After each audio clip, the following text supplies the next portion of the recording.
আসসালামু আলাইকুম রহমতুল্লাহি ওয়াবারাকাতুহু। আলহামদুলিল্লাহ ওয়াসসালাতু ওয়াসসালামু আলা রাসূলিল্লাহ ওয়া বা'দ। প্রিয় দর্শক, দৈনিক আমাদের সময়ের পুরো মাসব্যাপী স্পেশাল আয়োজন উত্তরা ইউনিভার্সিটি নিবেদিত রমজানের সময় অনুষ্ঠান থেকে আপনাদের সকলকে স্বাগত জানাই। আজকের অনুষ্ঠানে পুরো মাস জুড়ে আমি আছি ডক্টর কুতুবউদ্দিন বখতিয়ার, আর আমার সাথে থাকেন দেশ বরেণ্য কিছু ইসলামী স্কলারগণ এবং চমকপ্রদ কিছু বিষয়।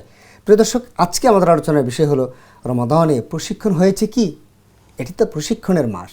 আপনার আমার প্রশিক্ষণ হয়েছে কি? না হলে কি হবে, আর হলেই বা কী হবে?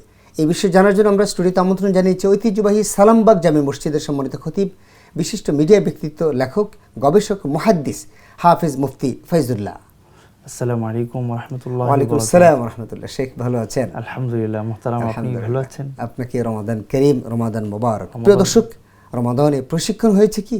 এটি প্রশিক্ষণের মাস। আমরা জানতে চাই মেহমানের কাছে কিভাবে রমাদান আমাদেরকে প্রশিক্ষণ দিয়ে থাকে। আলহামদুলিল্লাহ ওয়াসসালাতু ওয়াসসালামু আলা রাসূলিল্লাহ ওয়া বা'দ। মুহতারাম, আপনি যথার্থ বলেছেন, রমজান প্রশিক্ষণ গ্রহণের মাস। এটাকে অনেকে বলেছেন যে এটা হলো ফুয়েল গ্রহণের মাস, অর্থাৎ এটা হলো পুঁজি সঞ্চয়ের মাস। আমি যদি তাকওয়ার, আল্লাহর আনুগত্যের, আধ্যাত্মিকতার ফুয়েল এই মাসে গ্রহণ করতে পারি, বাকি 11টি মাস আমার জন্য ইমানের উপরে, আল্লাহর আনুগত্যের উপরে চলা সহজ হয়ে যাবে। এটিকে আমরা সার্ভিসিং মাসও বলতে পারি। আমরা যেমন গাড়িগুলো বিভিন্ন সময় আমরা সার্ভিসিং করার জন্য আমরা ওয়ার্কশপেগুলো দিয়ে থাকি, যে দীর্ঘ পথ আমরা চলেছি, আমাদের গাড়িগুলো চলেছি, এসে তখন আমরা ওয়ার্কশপে দিই, এটা সার্ভিসিং করো, মোবিল চেঞ্জ করো, তারপরে আর কোন কোন বিষয়গুলো আছে, নাটগুলো একটু টাইট দাও, কোথাও কোনো চেঞ্জ করা লাগলে গিয়ার বক্সগুলো ইত্যাদি ইত্যাদি ইত্যাদি আমরা সার্ভিসিং করাই গাড়িকে। ঠিক এই একটি মাস কিন্তু আমাদের জন্য সার্ভিসিং মাস। আপনি সত্যি বলেছেন, এটি নিজেকে পরিশুদ্ধ করার মাস। নবী করিম সাল্লাল্লাহু আলাইহি সাল্লাম একদিকে যেমন একজন রোজাদারের কি মর্যাদা, আল্লাহর কাছে তার কত ফজিলত, এবং রোজাদারের কিয়ামতের দিন তার কি পুরস্কার অপেক্ষা করছে এটি বলেছেন। যেমন এক হাদিসে বলেছেন, আল কোরআন ওয়াস সিয়াম ইয়াশফাআন লিল আবদ। কিয়ামতের সেই ভয়াবহ সময়ে, কবরের সেই নির্জন মুহূর্তে যখন তার কেউ থাকবে না, তখন কিন্তু রোজা একটা আকৃতি ধারণ করে আসবে। রব্বি মানাতুহু আত-তাআম ওয়াশ শাহওয়াত ফাশাফি'নি ফিহি, বলবে যে রব, আমি রোজা, আমি তাকে খাবার থেকে, পানাহার থেকে বিরত রেখেছিলাম, নির্জনে একাকিত্বে তাকে আমি বিরত রেখেছিলাম আপনার জন্য। আজকে আমি সুপারিশ করছি, আপনি তাকে আমার সুপারিশ গ্রহণ করুন। তো এই যে সুপারিশকারী হবে। আরেক হাদিসে বলেছেন আসিয়ামু জুন্নাহ, যে রোজা ঢাল হবে। কিসের ঢাল? এটা জাহান্নাম আগুন থেকে বাঁচানোর জন্য ঢাল হবে। পুলিশ যেমন ঢাল দিয়ে ঠেকায়, যে কোনো সৈনিক যেমন ঢাল দিয়ে প্রতিপক্ষের আক্রমণ ঠেকায়, এই রোজাটা ঢাল হবে জাহান্নামের আগুন থেকে বাঁচানোর জন্য। আবার সাথে সাথে নবীজি এটিও বলেছেন যে রুব্বা সাইমিন লাইসা হাজ্জুহু মিন সিয়ামিহি ইল্লাল জু। এমন অনেক রোজাদার আছে যে তার রোজা রাখার দ্বারা তার ভাগ্যে ক্ষুধা ছাড়া আর কিছুই জোটে না। মালবাসুহু হারামুন, মাশরাবুহু হারামুন। একদম বাস্তব। তাহলে বোঝা গেল যে প্রশিক্ষণ গ্রহণ করলে আমার যেরকম এখানে পুরস্কারের পাওয়ার সম্ভাবনা পাওয়াটা নিশ্চিত, একইভাবে প্রশিক্ষণ গ্রহণ না হলে আমার রোজাটাও বেকার যেতে পারে। তাহলে প্রশিক্ষণটা আমি কিভাবে নেব? এটা নবী করিম সাল্লাল্লাহু আলাইহি ওয়াসাল্লাম আমাদেরকে হাদিসে বলেছেন, ইদা সামা আহাদুকুম ফালা ইয়ারফুস ওয়ালা ইয়াফসুক ফাইন সাব্বাহু আহাদুন আও কাতালাহু ফালইয়াকুল ইন্নী ইমরুন সাইমুন।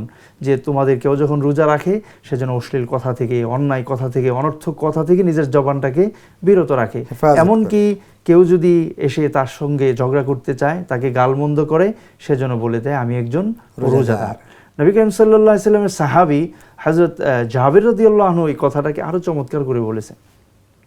তিনি বলেছেন, ইদা কানা সাওমু আহাদিকুম ফালইয়াসুম সামউহু ওয়া বাসারুহু ওয়া লিসানুহু আনিল কাযিব ওয়াল মাহারিম ওয়া দা আযাল জার। তিনি বলেছেন, যখন তোমাদের কেউ রোজা রাখে, তার রোজা রাখার সাথে সাথে তার চোখটাও যেন রোজা রাখে, তার কানটাও যেন রোজা রাখে, তার জবানটাও যেন মিথ্যা থেকে, হারাম খাওয়া থেকে, হারাম বলা থেকে, হারাম উপার্জন থেকে বিরত থাকে। এমনকি অন্যকে কষ্ট দেওয়া থেকেও যেন সে বিরত থাকে। আমাদের যে মোবাইলগুলো আছে, মোবাইলগুলোকে কিন্তু রোজা রাখাইতে হবে। হ্যাঁ, এটা দিয়ে যদি আমরা এই যে চোখের গুণাগুলো করি, তো চোখ তো রোজা রাখলো না, তাহলে প্রশিক্ষণটা তো হলো না। এই জন্য নবীজি বলছেন, যে হাদিসে বলেছেন, মান লাম ইয়াদা কাওলা যুর ওয়াল আমালা বিহি ফালাইসা লিল্লাহি হাজাতুন ফি ইয়াদা তাআমাহু ওয়া শারাবাহু। ওই ব্যক্তির রোজায় আল্লাহর কোনো প্রয়োজন নেই যে রোজা রেখে মিথ্যা কথা আর অনর্থক কাজকে ছাড়তে পারলো না। তো আমি রোজা রেখে যদি মোবাইলে সেই হারাম জিনিসগুলোই যদি আমি দেখতে থাকি, তাহলে তো আমার রোজার দ্বারা তো আল্লাহ তাআলার কোনো প্রয়োজন নেই। একজন ঈমানদার কি কখনো সে ফালতু সময় ব্যয় করতে পারে? অবসর সময় যে এসে তার কোনো কাজ নাই, সে হুদায় আজাইরা কোনো কাজ, আজাইরা গল্প, এই কাজগুলো কি করতে পারে একজন ইমানদার? এটা তো অন্য সময় করতে পারে না। আর রমজানে কিভাবে রমজানের যেখানে এক একটা মুহূর্ত আল্লাহ তাআলার কাছে কত দামি, যে একবার সুবহানাল্লাহ বললে অন্য সময় 70 বার বলার সওয়াব তার ভাগ্যে, একটা কোরআনের আয়াত তিলাওয়াত করলে অন্য সময় 70টি আয়াত তিলাওয়াতের সওয়াব। তো সেই সময়ে আল্লাহর রহমত অবারিতভাবে প্রতি মুহূর্তে বর্ষণ হচ্ছে।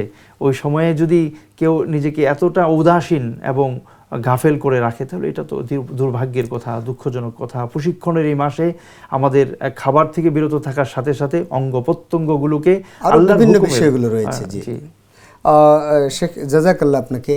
আমরা এবারে আমাদের দর্শকদের কিছু প্রশ্নের জবাব দিতে চাই। প্রিয় দর্শক, আপনারা যারা প্রশ্ন করেছিলেন আমাদেরকে, আমরা সেখান থেকে বাছাই করে কিছু প্রশ্নের জবাব দিচ্ছি। আমাদেরকে একজন প্রশ্ন করেছেন, আমি একজন শ্বাসকষ্টের রোগী, শীত গ্রীষ্ম সারা বছর আমাকে ইনহেলার ব্যবহার করতে হয়, রাতে এবং দিনে মোট 4 বার ইনহেলার নিতে হয়।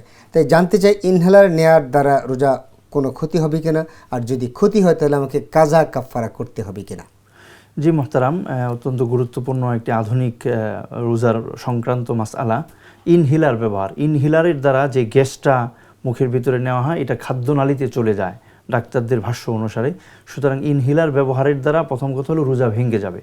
এখন যাদের ইনহেলারের প্রয়োজন, তারা সেহরির সময়, ইফতারের সময় এবং রাতে কয়েকবার তারা ইনহেলার নেবেন, যাতে রোজা রাখা অবস্থায় ইনহেলার গ্রহণ করতে না হয়। কারণ ইনহেলার রোজা রাখা অবস্থায় গ্রহণ করলে রোজাটা ভেঙে যাবে। এখন যদি কারো ক্ষেত্রে এমন ইমার্জেন্সি হয়ে যায় যে তিনি ইনহেলার ব্যবহার না করলে তার জানের আশঙ্কা আছে বা প্রাণান্তকর কষ্ট হচ্ছে, তাহলে তিনি ইনহেলার ব্যবহার করবেন, রোজা ভেঙে যাবে। এরপরে বাকি দিনটি তিনি না খেয়ে রোজাদারদের মতোই থাকবেন, পরবর্তীতে তিনি এই রোজাটি কাজা আদায় করে নেবেন। ইন কানা মিনকুম মারিদান আও আলা সাফারিন ফাইদাতুম মিন আইয়ামিন উখরা, এটা আল্লাহ তো বলে দিয়েছেন যদি তুমি অসুস্থ হও তাহলে তো তুমি তো সেটা গণনা করে রাখবে, পরবর্তীতে সেটা আদায় করে ফেলবে। তারপরে আপনি ইনহেলারে কিন্তু আমাদের রোজা ভেঙে যাবে। জাযাকাল্লাহ। শেখ আপনাকে আমাদেরকে আরেকজন ভাই প্রশ্ন করেছেন, গত রমাদানে আমি একদিন ওযু করেছিলাম, অসতর্কতাবশত সামান্য পরিমাণ পানি পেটে চলে যায়। প্রশ্ন হলো, এতে আমার রোজার কি কোনো ক্ষতি হয়েছে বা কাজা বা কাফফারা আদায় করতে হবে কি?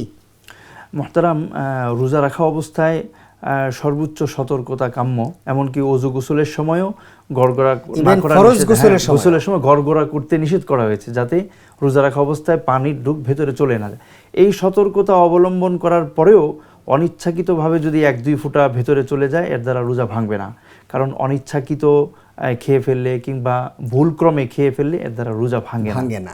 হ্যাঁ, তবে তিনি যদি এটা অনিচ্ছাকৃতভাবে 1-2 ফোঁটা ভিতরে চলে গেছে, এখন মনে করলেন যে রোজা ভেঙে গেছে, এটা মনে করে আবার খেয়ে ফেললেন, তাহলে কিন্তু তার রোজাটি ভেঙে যাবে। রোজা ভেঙে যাবে। জি, জাযাকাল্লাহ শেখ। আপনি খুব সুন্দর করে আপনি আমাদেরকে আজকের এই অনুষ্ঠানে এসে জবাব দিলেন। আল্লাহ আপনাকে জাযায়ে খায়ের দান করুন। বারাকাল্লাহু ফিক। বারাকাল্লাহু ফিক। প্রিয় দর্শক, কমেন্টে প্রশ্ন করুন, জীবন ঘনিষ্ঠ প্রশ্নগুলোর জবাব এই অনুষ্ঠান থেকে ইনশাআল্লাহ আমরা দেব।